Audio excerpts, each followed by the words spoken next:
आप सबको नमस्कार। आज आपके बीच में मुख्य वक्ता के हिसाब से बुलाया गया प्रशांत सिंह जी, मध्य प्रदेश में जो एडवोकेट जनरल हैं और राष्ट्रीय अधिवक्ता परिषद के अध्यक्ष K Srinivas Murthy ji, national general secretary D Bharat Kumar ji, zonal organizing secretary Shri Hari Borikar ji, national treasurer अधिवक्ता परिषद के चुन्नीलाल अरोड़ा जी,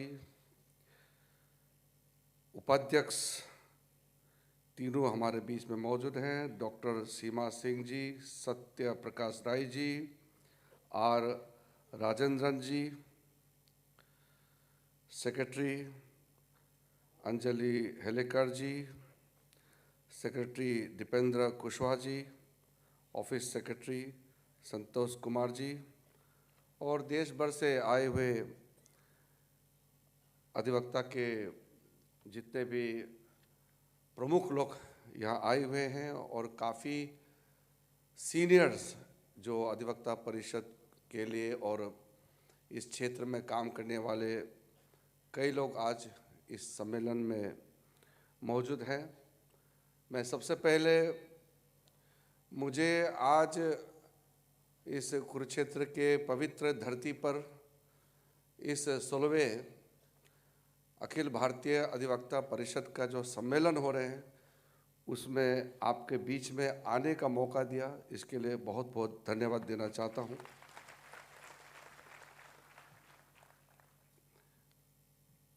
वैसे तो मैं बहुत ज़्यादा कुछ सोच के नहीं आया हूं, क्योंकि मेरा बहुत ज़्यादा सोचने का आदत नहीं है।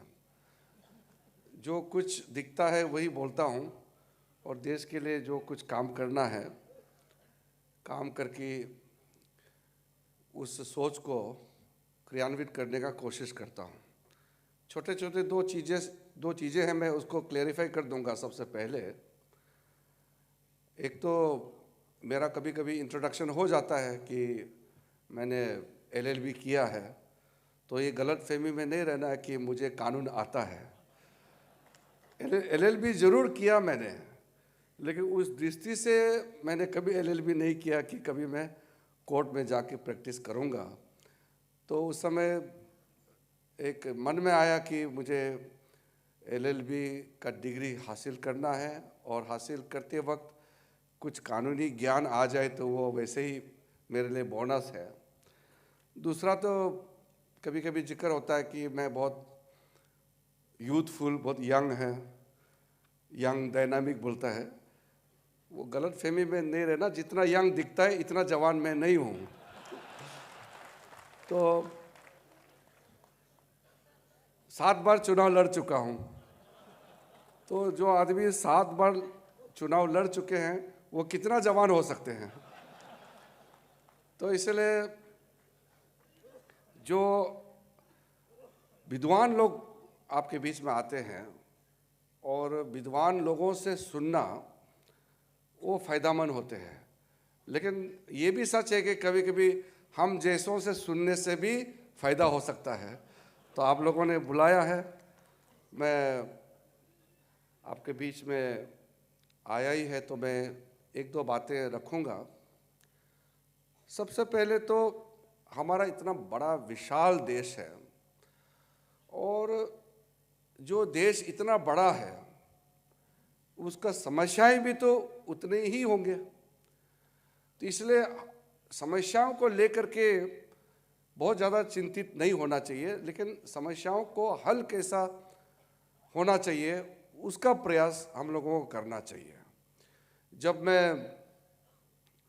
न्याय और विधि मंत्रालय का पदभार संभाला तो आदरणीय प्रधानमंत्री जी के मन में कुछ रहा होगा, तभी जाकर के मुझे इसका जिम्मेदारी दिया है।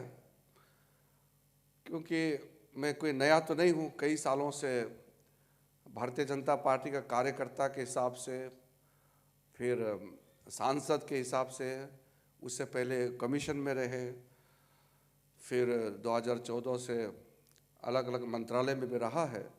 तो जब इस मंत्रालय में लाया तो चुनौतियों को देखते हुए प्रधानमंत्री जी का मन में जरूर कुछ ना कुछ होगा जिसको मुझे बिल्कुल एक तो फ्रंट फुट में खेलना चाहिए, ऐसा सोच के मुझे इसका जिम्मेदारी दिया होगा। तो मैं जब देखा कि आम आदमी मेरे पास आते हैं और जो मंत्रालय का नाम है उसमें भी न्याय शब्द है, लॉ एंड जस्टिस, तो कुछ लोग कहते हैं कि आप तो न्याय मंत्री हैं, जस्टिस मंत्री हैं, मुझे जस्टिस दिलाइए। कभी कभी मैं दौरे में भी जाता हूँ, गांव में, कस्बे में, कहीं भी जाता हूँ तो लोग पूछते हैं कि हमारा इतने सालों से हमारा केस लंबित है, पेंडिंग है, आप कुछ कीजिए, आप इस देश का लॉ मिनिस्टर हैं, न्याय दीजिए। तो न्याय देने का एक प्रक्रिया है, उस प्रक्रिया को किस तरीके से चुरुस्त दुरुस्त करना है, उसमें आप लोगों का बहुत बड़ा योगदान रहता है। जो वकील होते हैं उन्हीं के माध्यम से न्याय प्राप्त करते हैं और न्याय देता है जो बेंच में बैठते हैं, जो जजेस होते हैं, वो न्याय देते हैं। और दूसरी तरफ सरकार भी अपने ही काम करते करते एक प्रकार से वो भी न्याय ही दे रहे हैं। अगर हम जन सेवा कर रहे हैं, हम देश के लिए, समाज के लिए काम करते हैं, तो वो भी एक तरीके से न्याय देने का ही काम होता है। तो इसलिए मैंने सबसे पहले सुप्रीम कोर्ट के जो हमारे सीनियर जजेस हैं, चीफ जस्टिस होते हैं, बाकी सीनियर जजेस होते हैं, और हाई कोर्ट्स में या लोअर कोर्ट्स में, सब जजों को मैंने अपने तरफ से बहुत ही खुले मन से हमने कहा कि ये मत सोचिए कि सब कुछ सरकार को करना है, या ये भी मत सोचिए कि सारा न्यायालय से ही दिया जाएगा, कोर्ट रूम से ही सिर्फ न्याय मिलता है। ये सोचना भी गलत है। हम सब मिल करके, चाहे वो न्यायपालिका हो, विधायिका हो, कार्यपालिका हो, सबको मिलकर के न्याय देना चाहिए, चाहे पार्लियामेंट के अंदर में बैठे हो, कार्यालय में हो, या कोर्ट रूम हो, या आप जमीनी लेवल में जा करके लोगों के दरवाजे में जा करके न्याय देने का काम करें। लेकिन करना चाहिए हमको न्याय देने का काम। लेकिन कभी कभी जब बोलते हैं कि 15 साल 20 साल से पेंडिंग है, तो क्या हम न्याय देने का काम कर रहे हैं क्या? अगर किसी कोर्ट में केसेस सालों सालों तक पेंडिंग है और जजेस के पास टाइम नहीं है, या किसी वकील ने उसको उस तरीके से पेश नहीं किया, डेट लेते रहते हैं। कभी कभी तो जज भी डेट दे देते हैं, 1 डेट, 2 डेट, 3 महीने, साल भर। कभी कभी वकील भी डेट मांगते हैं कि इतने दिन के बाद मुझे फिर से मौका दीजिए। तो उस तरीके से जो लोग न्याय देने का जिम्मेदारी लेके बैठे हैं, उन्हीं के माध्यम से न्याय नहीं देने का काम भी होता है। तो इसलिए अगर सबको इस बात को मान ले कि हम किसी भी तरह कुछ भी करें, मगर जल्दी से जल्दी न्याय देना चाहिए, अगर ये सब ठान ले, तो ये लगभग 4 करोड़ 90 लाख का आसपास जो पेंडिंग है इस देश में इस वक्त, वो हम लोग कम कर सकते हैं या आधा कर सकते हैं। लेकिन हम ही अगर सिस्टम में उलझे रहेंगे, फिर तो न्याय देना बहुत कठिन होगा, और समय पर न्याय नहीं मिलेगा तो फिर फायदा नहीं है। मेरे पास कई ऐसे लोग आए कि उसके बाप दादा के समय का केस है, लेकिन अभी तक उसका कोई सेटलमेंट नहीं हुआ। एक तरीके से समाज का सोचने का जो तरीका है, या हमारा सोच जो प्रकट होते हैं, उसमें भी थोड़ा सा चिंता करना चाहिए। मैं सारा वकीलों को एक दृष्टि से देखता हूँ, लेकिन दुख की बात यह है कि कभी कभी सुप्रीम कोर्ट में कुछ वकील ऐसे होते हैं, उनका तुरंत डेट लग जाता है,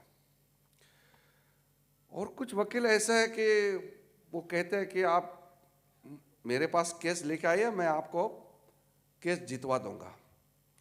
वरना तो आप सोचिए कि कुछ वकील एक अपीयरेंस में 30 लाख 40 लाख चार्ज करते हैं और कुछ वकील को काम ही नहीं मिलते हैं। ऐसा क्यों?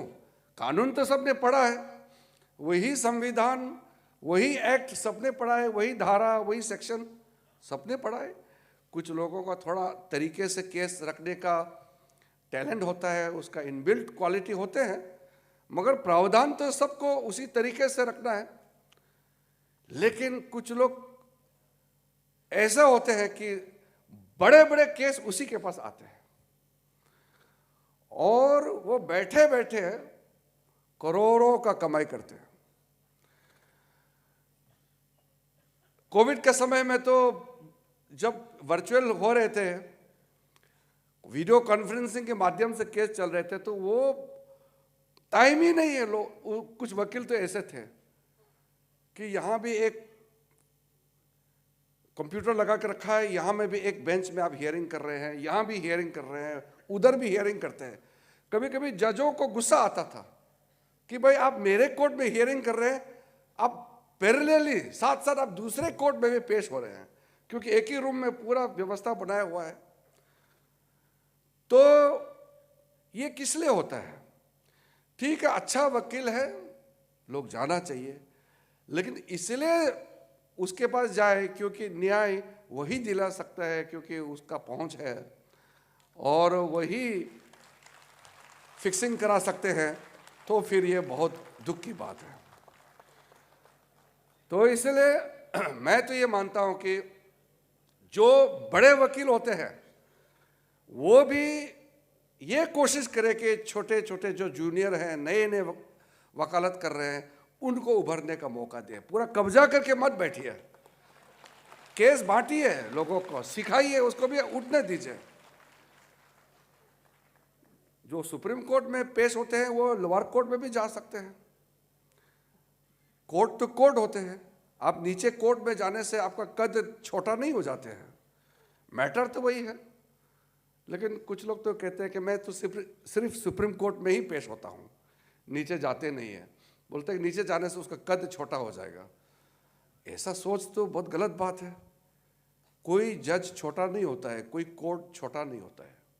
इसलिए मैं तो ये मानता हूँ कि चाहे सुप्रीम कोर्ट हो, चाहे हाई कोर्ट हो, चाहे हमारे जो सबऑर्डिनेट कोर्ट्स है डिस्ट्रिक्ट में, सब कोर्ट बराबर है और कोई कोर्ट किसी का बॉस नहीं है, कोई कोर्ट किसी से सुपीरियर नहीं होता है। सिर्फ अपील करने का उनके पास स्टेटस है कि अगर नीचे से डिस्ट्रिक्ट कोर्ट में आए, डिस्ट्रिक्ट कोर्ट का केस को फिर हाई कोर्ट में अपील होते हैं, हाई कोर्ट में फिर बड़ा बेंच बनते हैं या फिर सुप्रीम कोर्ट में जाते हैं। तो अपीलेंट कोर्ट के दृष्टि से वो उसके पास अथॉरिटी है, लेकिन ये कोर्ट उस कोर्ट से बड़ा है, ये सोचना भी गलत बात है। इसलिए हम लोगों को अपने लेवल में न्याय जिस लेवल में देना चाहिए वही न्याय देने का काम करना चाहिए। लेकिन इतना केसेस जब कहते हैं कि लगभग 5 करोड़ पेंडिंग होने वाले हैं अब, तो इसका कारण बहुत है। लेकिन अभी मैं कारणों पे जाऊंगा तो फिर बहुत लंबा हो जाएगा बात। लेकिन आप लोग भी मालूम है क्यों लंबित होते हैं, क्यों इतना पेंडिंग होते हैं केसेस, कारण है। लेकिन जो हमारा अधीन है, सरकार का जो अधिकार है या सरकार का जो दायित्व है, वो हमको जरूर करना चाहिए। आप देखिए, जब पेंडेमिक चल रहे थे, ये महामारी चल रहे थे कोविड-19 का, उस समय कोर्ट बंद तो हुआ नहीं है और सुप्रीम कोर्ट तो दुनिया का सबसे ज़्यादा केस करने वाला, तो ठीक है हमारा जनसंख्या भी ज़्यादा है, लेकिन रिकॉर्ड नंबर जो एक लीडर के रूप में उभर के आए हैं हमारा सुप्रीम कोर्ट, फिर हाई कोर्ट, लोअर कोर्ट, कितने करोड़ों केसेस को हैंडल किया है। तो आपने सोचा होगा ये कैसे संभव है। अगर सरकार अलग अलग कार्यक्रम है, ई कोर्ट के माध्यम से जो भी हमारा कार्यक्रम चल रहा है, टेक्नोलॉजी के माध्यम से जो भी समर्थन हमारे ओर से जो दिया है कोर्ट्स को, जिसके जरिए इतने केसेस को टेक्नोलॉजी के माध्यम से जो न्याय देने का काम किया है, अगर सरकार इतना इक्विप्ड हमारे जो सारे कोर्ट्स को इतना वेल इक्विप्ड नहीं कराते, तो फिर कैसे केसेस होते, कैसे ये पेंडेमिक के समय में कोर्ट्स चलते हैं। तो इसमें तो आप लोगों का अंदाजा तो होगा ही, और आप लोगों को ज्ञान भी होगा कि हम लोगों का कितना बड़ा प्रोजेक्ट चल रहा है इस वक्त। मोदी जी आने के बाद कई कार्यक्रम चलाया है जुडिशरी को मजबूत करने के लिए। अभी जो प्रपोजल मेरे पास आई है, तो मैं अभी उसका जो अमाउंट है इसके बारे में तो जिक्र नहीं करूंगा, क्योंकि अभी प्रपोजल मेरे पास है। चीफ जस्टिस जो अभी वर्तमान में भारत के चीफ जस्टिस है, उनके अध्यक्षता में सुप्रीम कोर्ट के जो कमेटी है, उन्होंने, वो हमारा डिपार्टमेंट का ही काम होता है, हमारे डिपार्टमेंट जो जस्टिस डिपार्टमेंट और सुप्रीम कोर्ट मिल करके वो तय करते हैं। वो मेरे पास है, अभी मैं फाइनेंस में भेजूंगा। अगर वो अप्रूव हो गया तो हमारा देश का इतिहास में ये सबसे बड़ा जुडिशरी के लिए प्रोजेक्ट बनेगा। कई हजार करोड़ों का ये प्रपोजल आए हैं। तो मोदी जी के नेतृत्व में हमने इतना जुडिशरी को ताकतवर बनाने के लिए काम किए हैं, और आप अपने सोर्सेज से पता कर सकते हैं कि क्या क्या काम किए हैं, क्योंकि बहुत विस्तार से काम हुआ है। और साथ साथ जुडिशरी को मजबूत बनाए रखने के लिए हमने जुडिशरी को पूरा सम्मान भी दिया। लेकिन कभी कभी आपको सुनने मिलता है कि सरकार और जुडिशरी के बीच में टेंशन है, विवाद है और तालमेल नहीं है। कभी कभी ऐसे भी सुनने में आता है कि हमने जुडिशरी का जो अथॉरिटी को अपने कब्जे में लेने के लिए कोशिश कर रहे हैं। कभी कभी पॉलिटिकल स्टेटमेंट आते हैं। अभी 3 दिन पहले इस देश का एक पॉलिटिकल पार्टी के नेतृत्व ने फिर हम पे सवाल उठाया, और कभी कभी कुछ न्यूज़ मीडिया वाला भी ऐसे होते हैं कि वो झगड़ा लगाने का काम करते हैं जानबूझ के, कि कुछ मसाला डाल दिया जाए ताकि थोड़ा न्यूज़ चल जाए। उनका हमको बिगाड़ने का इरादा नहीं हो सकता है, लेकिन अपना न्यूज़ चलाने के चक्कर में मसाला डाल देते हैं। तो आपने देखा होगा, नरेंद्र मोदी जी जब प्रधानमंत्री का पदभार संभाला, तब से लेकर के आज तक शुरू से एक ही बात उन्होंने देश के सामने में रखा कि हमारा संविधान हमारा बहुत ही पवित्र किताब है, और संविधान से देश चलेगा। संविधान में बहुत क्लियर से लिखा हुआ है, और संविधान के जो भी व्यवस्था है, अगर उसको बिगाड़ने का काम करेगा तो देशवासियों को सोचना होगा कि ये बिगाड़ने का काम कौन कर रहा है। कई साल पहले कुछ ऐसे कदम उठाए गए थे सरकार में, जो लोग थे सरकार में, कि जजेस का सीनियरिटी को सुपरसेशन किया गया। ऐसा काम किया कि पूरा कमिटेड जुडिशरी का जो कॉन्सेप्ट है, उस समय ही ये डिबेट और डिस्कशन हुए थे कि कमिटेड जुडिशरी चाहिए सरकार के लिए, कि जो भी जज बने वो सरकार के लिए ही काम करना चाहिए, ऐसा लोग सोचते थे।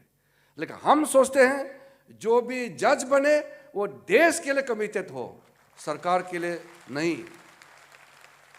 तो हमारे लिए committed judiciary for the country, और कुछ लोगों के लिए कमिटेड जुडिशरी मतलब उनके पार्टी के प्रति कमिटेड होना चाहिए। इसमें अंतर है, और हम पे कहते हैं कि हम लोग जुडिशरी को पूरा अपने कब्जे में लेना चाहते हैं। हम बिल्कुल ऐसे सोच भी नहीं सकते। जब हमारे आदरणीय प्रधानमंत्री मोदी जी ने कह दिया कि संविधान के स्पिरिट से ही देश चलेगा और हमारा सरकार संविधान के सारे धाराओं को मानते हुए ही हमको काम करना है, तो फिर इसमें शंका डालने का कोई मतलब नहीं है। लेकिन सवाल तब उठता है कि जब कोई संविधान को अपने अनुकूल उसको मोड़ने का कोशिश करते हैं, तो प्रॉब्लम होता है। मैंने कॉलेजियम का सिस्टम का बात उठाया था पिछली कई प्लेटफॉर्म्स में। तो 93 तक तो कोई उसमें डिबेट डिस्कशन था नहीं, जैसे चल रहा था। लेकिन 93 के बाद जो हुआ आप सबको मालूम है। फिर संविधान में जो लिखा गया उसको अलग से फिर व्याख्या किया गया अपने अनुकूल। और उस समय जो सरकार में थे, मुझे मालूम है ज़्यादा कहेंगे तो पोल खुल जाएगा, लेकिन मैं बहुत ज़्यादा नहीं कहना चाहता हूँ। लेकिन कौन लोग थे उस समय सरकार में, और पार्लियामेंट का अथॉरिटी क्या होता है। हमको आज कोई क्वेश्चन कर सकते हैं कि आपको हमने चुन के भेजा है, सरकार में आपको हमने भेजा है, इसलिए हमको सवाल करते हैं। जज को तो कोई पब्लिक चुनता नहीं है, तो जजों के ऊपर में तो कोई सवाल उठा भी नहीं सकते हैं। इसलिए मैंने एक कार्यक्रम में भारत के चीफ जस्टिस और सुप्रीम कोर्ट के जजेस, कई हाई कोर्ट्स के चीफ जस्टिस मौजूद थे, तो मैंने उसी समय उनको और साथियों को कहा कि हम तो हर 5 साल में जनता के बीच में जाना ही पड़ेगा, और जनता ने ही हमको देश का बागडोर संभालने के लिए जिम्मेदारी दी है। इसलिए हर समय हमारे काम को जनता परखता है। लेकिन जो जज होते हैं उसको तो किसी पब्लिक ने चुना नहीं है, वो अपने व्यवस्था के तहत आए हैं। इसलिए जज जो काम करते हैं वो पब्लिक वोटिंग तो नहीं करेंगे, लेकिन पब्लिक ओपिनियन में जरूर स्क्रूटनी होने वाला है। अभी सोशल मीडिया है, इतना खुला मीडिया है, कौन बंद कर सकते हैं बताइए। इसलिए हम लोग तो जनता के प्रति समर्पित हैं, जनता का सेवक हैं। उसी प्रकार से जो जुडिशरी में जो लोग काम करते हैं उनको भी बहुत गहराई से सोचना होगा कि वो भी किसी ना किसी रूप से जवाबदेही है। अगर ये जब एक जज ये मानेंगे कि मैं भी जवाबदेह हूँ, भले मैं चुन के नहीं आया हूँ, लेकिन मुझे भी जवाब देना चाहिए देश के लोगों को, अगर ये भाव एक जज के अंदर में आएंगे तो उसको जजमेंट देने में, इधर उधर भटकने में या कुछ गलत ना हो जाए, इसके लिए वो भी चिंतित रहेंगे, वो भी सोचेंगे। तो इसमें मेरा मानना बहुत साफ है कि संविधान के जो प्रावधान है उसके हिसाब से चलेगा तो जुडिशरी, एग्जीक्यूटिव और लेजिस्लेचर के बीच में कोई तनाव नहीं होगा।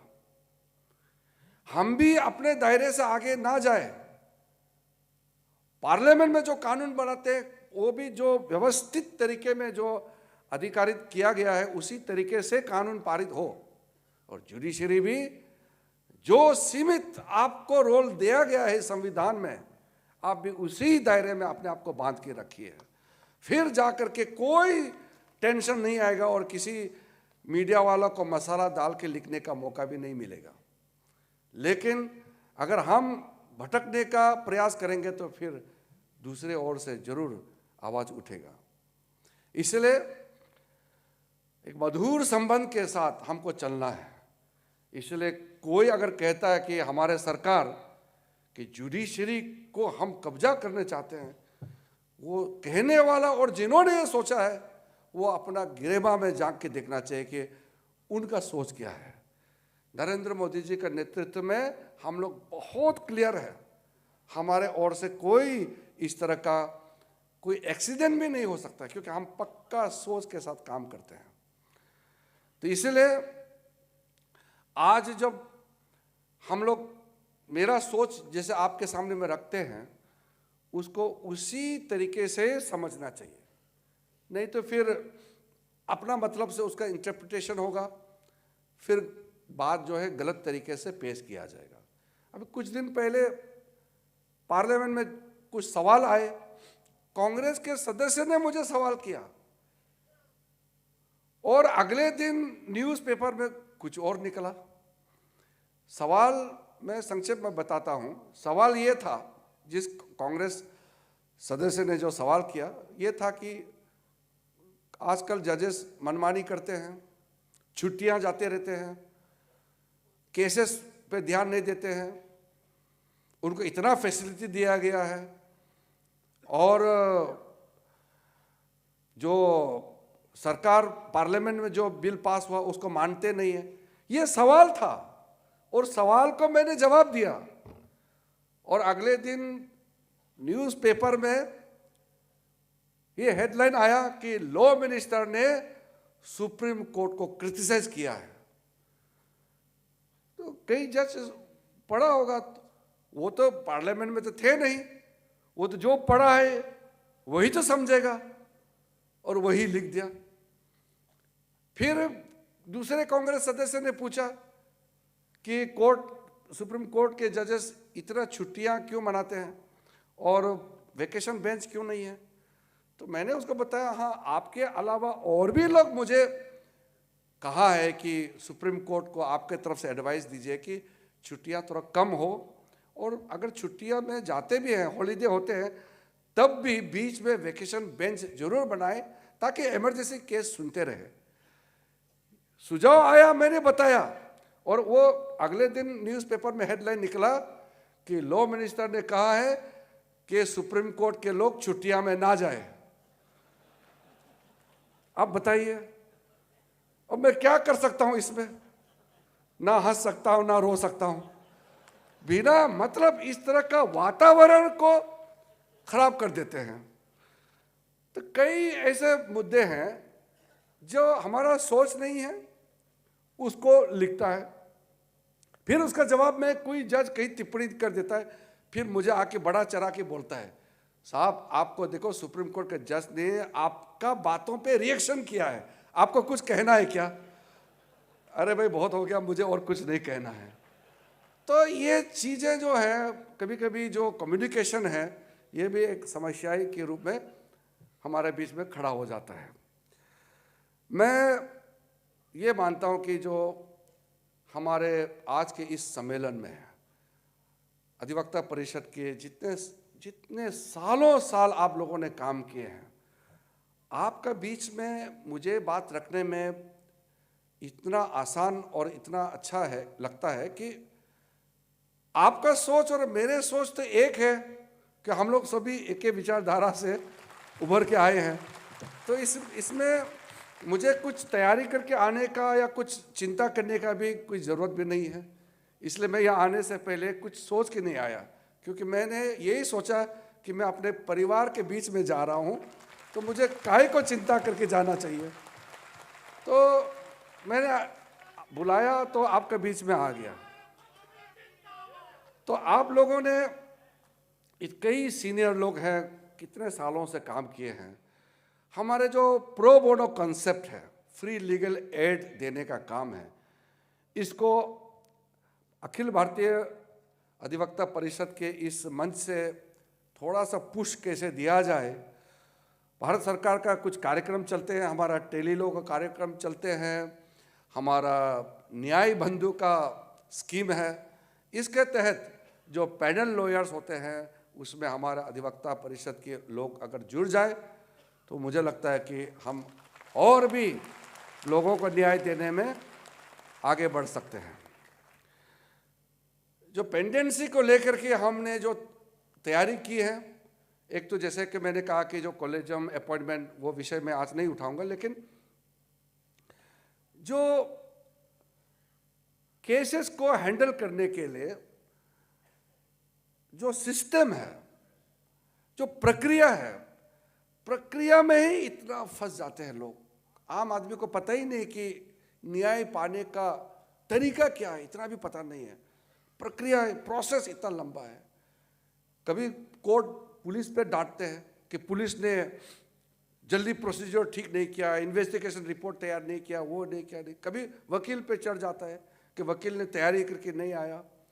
और इस बीच में जो विक्टिम है, जिसको न्याय चाहिए, उसको समझ में नहीं आ रहा है कि कहाँ फंसे हुए हैं। तो जो प्रक्रिया है उसको सरल करना चाहिए। इसलिए मैं हमेशा ये मानता हूँ कि भाषा बहुत प्रमुख रूप से ध्यान देना चाहिए। अगर जिसको न्याय, जिसके लिए न्याय लड़ रहा है, जिसको न्याय चाहिए, उसका समझ में ही नहीं आ रहा है कि क्या चल रहा है कोर्ट में, तो ये बहुत दुख का विषय है। इसलिए मैंने मोदी जी का सोच को आगे बढ़ाने का पुरजोर प्रयास कर रहा हूँ कि भारतीय भाषाओं में हमारे कोर्ट्स में बहस होना चाहिए। कई गलतियां की है। एक गलती 1966 में उस समय का जो कैबिनेट था, उन्होंने हिंदी भाषा और जो भारतीय भाषाओं को कोर्ट में कैसे लगाई जाए उसके लिए चीफ जस्टिस को लेटर भेज दिया। हालांकि भेजने का जरूरत ही नहीं था। इसमें चीफ जस्टिस को सिर्फ राष्ट्रपति, नियम में क्या लिखा है, राष्ट्रपति चीफ जस्टिस से सिर्फ कंसल्ट करेंगे और तय करेंगे कि किस हाई कोर्ट में कौन सा भाषा लागू करना चाहिए। लेकिन कैबिनेट ने ही वो सुप्रीम कोर्ट के चीफ जस्टिस को भेज दिया कि आप फैसला करो, ये कोर्ट को उसको तय करना है। और 1966 में एक बार भेज दिया तो भेज दिया, आज तक वापस नहीं आया। कोर्ट से कोई चीज वापस आसानी से आता है क्या? अधिकार आपने दे दिया उस समय। तो ये सोचिए, ये सरकार का काम है। आज के टेक्नोलॉजी के जमाने में आप अंग्रेजी में बोलिए, तुरंत पैरेलल ट्रांसलेशन हो जाएगा। मैंने उस दिन तमिलनाडु में गई, मद्रास हाई कोर्ट में मैंने कहा कि यहाँ आप तमिल इस्तेमाल कीजिए, अंग्रेजी कीजिए, सुविधा के लिए कॉमन लॉ चलता है हमारा देश में, इंग्लिश लॉ, और बाहर से हम लोगों का काफ़ी तालमेल रहता है, तो अंग्रेजी चलना चाहिए। और इंटरनेशनल लैंग्वेज है, ठीक है, लेकिन अंग्रेजी ही चलना चाहिए, ठीक नहीं है। तो जिस हाई कोर्ट में जो भाषा सुविधा है उस भाषा को भी आगे बढ़ाना चाहिए। लोअर कोर्ट में तो बिल्कुल मैं तो मानता हूँ कि लोकल लैंग्वेज में ही बहस होना चाहिए। तब तो पता चलेगा ना, उस जो गरीब आदमी को पता चलेगा ना क्या बहस हो रहा है। और कोई वकील, तो आप लोग खराब मत पाइए, आप लोग में तो नहीं होता होगा, कोई लोग ऐसे अंग्रेजी बोलता है जानबूझ के, नहीं, वो चाहते कि वो ना समझे, ऐसे भाषा इस्तेमाल करता है, कंफ्यूजन क्रिएट कर देते हैं। तो इस तरीके से आप सोचिए, मतलब आपका कलाबाजी दिखाते हैं और जिसको न्याय देना है वो फंसे रहते हैं, क्या चल रहा है उसका पता नहीं है। इसलिए सरल भाषा, सरल तरीके से अगर हम काम करेंगे तो नतीजा हमारे सामने में आएगा। हम बाकी दाव पेंच में ज़्यादा फंसना नहीं चाहिए। मेरा सोच भी सरल है, मैं तो सीधा सोचता हूँ और जो मन में वही आपके सामने में रखता हूँ। तो अगर हम चाहेंगे, हम जो कहते हैं ना कि अंग्रेजों का दबदबाव, वो चले गए 1947 में, वो दबाव क्यों रहना चाहिए? मानसिक रूप से अंग्रेजी सोच, इसको तो खत्म करना चाहिए। तो आपने सुना है मोदी जी ने वहाँ लाल किला के प्राचीर से घोषणा किया है, कोई भी अंग्रेजों के ज़माने का या कोई भी फॉरेन चीज़ जो भी हमारे यहाँ दिखता है ख़त्म कर दो। तो हम लोगों ने प्रयास शुरू कर दिया है। अब अंग्रेजी कानून लगभग ख़त्म हो गए हैं। मैं एक बिल भी इंट्रोड्यूस कर चुके हैं पार्लियामेंट में। अभी 65 कानून को फिर से ख़त्म करना है। 1486 लॉज एक्ट्स काफ़ी हम लोग ने ऑलरेडी, जो ऑब्सोलेट रिडंडेंट लॉस है, हम लोग ने ख़त्म कर चुके हैं। और जो पुराने कानून है उसका जो कुछ है अभी भी आज़ादी से पहले का कानून है, वो सब भी अभी धीरे धीरे ख़त्म होगा। तो जब हम डीकोलोनाइजेशन का बात करते हैं, इंडियनाइजेशन ऑफ जुडिशरी का बात करते हैं, तो हमारे वैदिक काल से, हमारे प्राचीन काल से जो हमारा व्यवस्था है, हमारा सोच है, कितना गहरा रहा है, उसको क्यों हम इंपोर्ट नहीं कर सकते? जो हमारा विजडम है पुराने, धीरे धीरे हमारे कानून में ये सब लाना चाहिए। और मैं तो कहता हूँ सिंपल ड्राफ्ट करो। मेरा लेजिस्लेटिव डिपार्टमेंट के सारा ऑफिसर्स को मैंने बता दिया है, कानून ड्राफ्ट करते समय सिंपल ड्राफ्ट करो। हम जैसे के लिए तो और सिंपल होना चाहिए। मैं तो बता दिया पहले भी ये बात को, मैं तो अपने कमी को, मेरा कमजोरी को बताने में मुझे कोई फर्क नहीं होता है। मुझे कोई चिंता नहीं है कि मेरे में क्या कमी है। इतना लंबा कानून ड्राफ्ट करते हैं, जो पहला सेंटेंस, दूसरा sentence, not with standing, proviso लगा के, लास्ट लाइन पढ़ते पढ़ते तो पहले पूरा भूल चुके हैं हम तो। इतना क्या जरूरत है, सिंपल बनाइए, ए बी सी, ये गलत है ये सही है। तो ड्राफ्ट करने वाला भी अंग्रेजों ने जो सिखा के गया है उसे भी और कॉम्प्लिकेटेड बना दिया है कुछ लोगों ने। सिंपल कानून बनाइए, हमारे हिसाब से हम सिंपल लोग हैं, भारतीय लोग हैं। इसलिए मैं तो ये मानता हूँ कि जब हम बेंगलोर में जाएंगे तो वहाँ कन्नड़ा भाषा में भी धुआंधार वहाँ बहस होना चाहिए। महाराष्ट्र में जाएंगे मराठी में, यहाँ सेंट्रल इंडिया यहाँ पूरा हिंदी में चलना चाहिए। असम में जाएंगे असमी में चलना चाहिए। लोअर कोर्ट में तो जो ट्राइबल भाषा भी व्यवस्था हो सके तो वो भी चलना चाहिए। आखिर हमारा मकसद क्या है? न्याय देना है ना मकसद। The objective of everything is to deliver justice, justice to the most needy person. वही है हमारा। अगर हम जो अरबपति है उसको न्याय देंगे, एक गरीब माँ को न्याय दे नहीं सकते तो क्या फायदा है न्याय व्यवस्था का, बताइए।